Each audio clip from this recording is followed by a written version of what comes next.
Good morning, this is Cardinal Francis George, and I invite you to join me for the next few minutes to reflect with Father Robert Barron on the Word of God, which is the Word on Fire.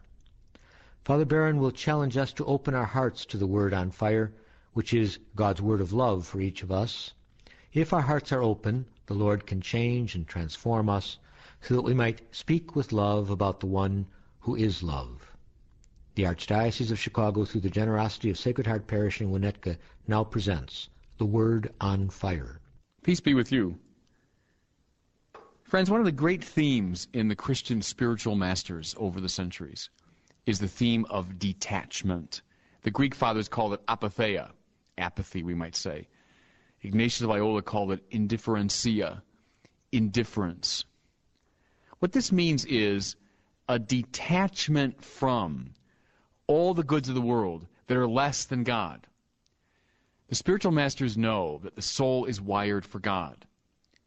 Our joy is found in God alone. Therefore, when the soul gets hooked onto something less than God, something created, it becomes sick. The solution to this is detachment from all these goods, whether it's sex or money or power. The gospel today talks about one of the most powerful and pernicious attachments that we get into. Honor, glory, the esteem of others, having a great name, being highly thought of, ambition, however you want to name it.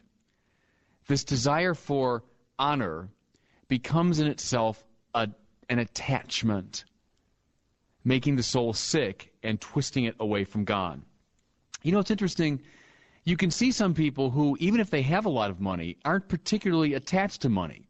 Or people that have a lot of power but aren't particularly attached to it, but are attached to honor. They want to be noticed. They want to be celebrated. They want people to see and appreciate them. I always think of Oscar Wilde's great line.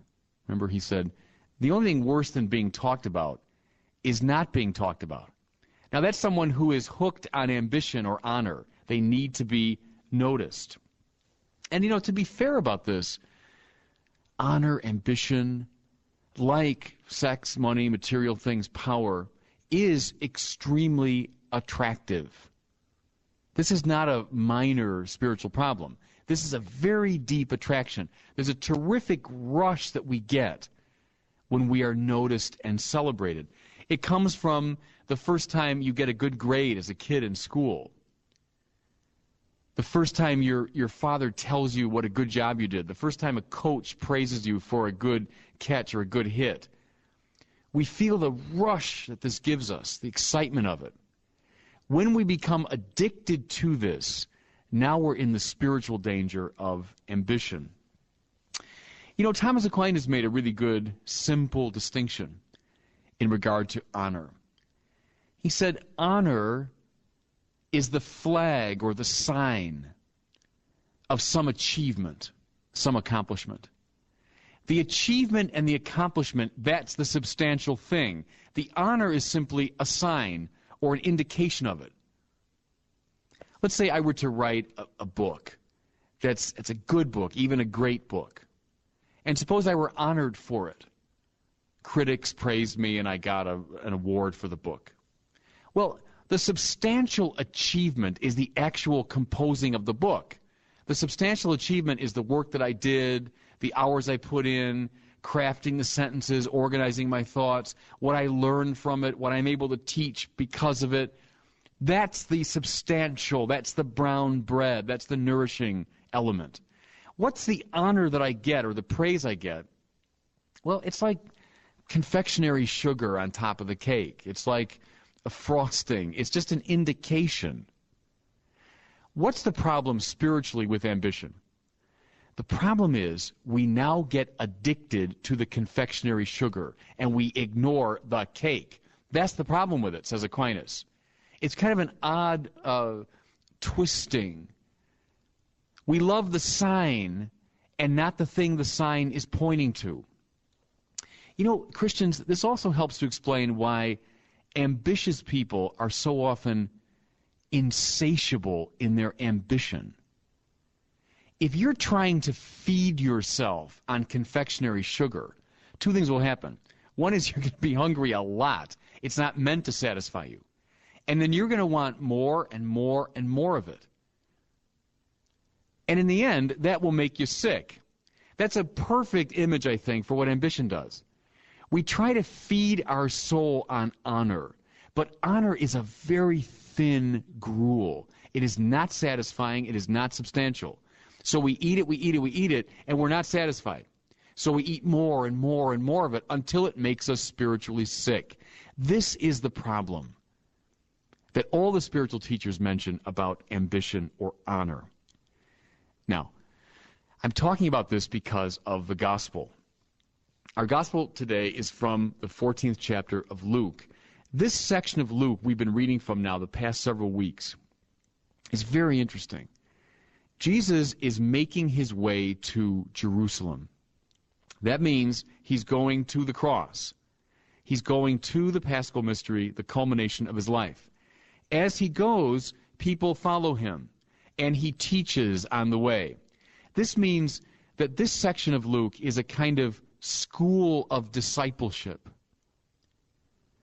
He's showing us what's required of the disciple, what makes us capable of following Jesus all the way to Jerusalem. So, in this context, he tells this story, or Luke tells this story. On a Sabbath, Jesus went to dine at the home of one of the leading Pharisees, and the people there were observing him carefully. Luke is a great literary artist, and like all great literary figures, he's able to suggest something very powerful in just a few lines. Look how he paints the picture. We're in the home of one of the leading Pharisees. That means one of the most important figures in a much-honored group. We are in the arena of ambition here. Here's someone who has picked his way very carefully, very strategically up the ladder, and has found himself in a very honored position. Now, more to the point. And the people there were observing him carefully. Now, the him here is Jesus. But I want to broaden it out. I think everybody in that room is watching everybody else carefully. Christians, this is what the arena of ambition is like. Ambition or honor depends upon our being seen by others. If you were on a desert island, you would not have the spiritual problem of ambition. You couldn't. There'd be no one there to notice you, no one there to honor you. It only becomes a problem when we are surrounded by people who are watching us. Now, what does Jesus notice? He notices how they were choosing places of honor at the table. I love this little vignette. We're in a banquet hall. We can imagine it pretty easily. And he's in the home of a leading Pharisee, and all the other figures are picking their way, trying to find the most honored position. Think of that room and that table as a metaphor. For your company, for your university, for your team, for your family, whatever arena of ambition you find yourself in, this is a metaphor. How often we spend our spiritual energy picking our way through whatever world we're in to find the most honored position. And how much spiritual energy we spend looking at one another, gauging who's up, who's down, who's rising, who's falling, who has the advantage, who has the disadvantage. We are in the competitive arena of ambition here. Bring these two observations together now. What's at the heart of ambition? Slavery. Slavery. Now, what do I mean? The ambitious person is a slave to the opinions and attitudes of those around him or around her. Here's the paradox. Very often, the ambitious person seems the most confident, the most self-contained, the most on top of his game. In fact, just the opposite is true. the ambitious person is so dependent upon the esteem and attention of those around him that he's a slave to their opinions. Let's say the ambitious person has done everything in her power to find this honored position. She has backstabbed, and she has maneuvered, and she has strategized and done everything in her power to get in that position. And then nobody notices.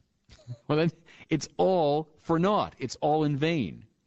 Or suppose she's done all this, people notice for a very short time, and then they get bored with her. They forget about her, move on to somebody else, and now all her efforts are in vain. I often think about this when I see pop stars, on MTV, or you see the concert stars arriving in town, and they seem to be the height of cool and self-sufficient. But in fact, the pop stars are the most enslaved to the esteem, approval, and attention of the world around them. Though they seem so cool, in fact, they are the most imprisoned. I mean, think of the pop stars from the 80s, even from 20 years ago. How many of them remain? A tiny handful remain. Most of them, for a short time, were in the public eye, and then, boom, they fell out. Enslaved to the opinion of others. How about the last part of this gospel? Jesus now is putting his finger on an even more subtle game of ambition.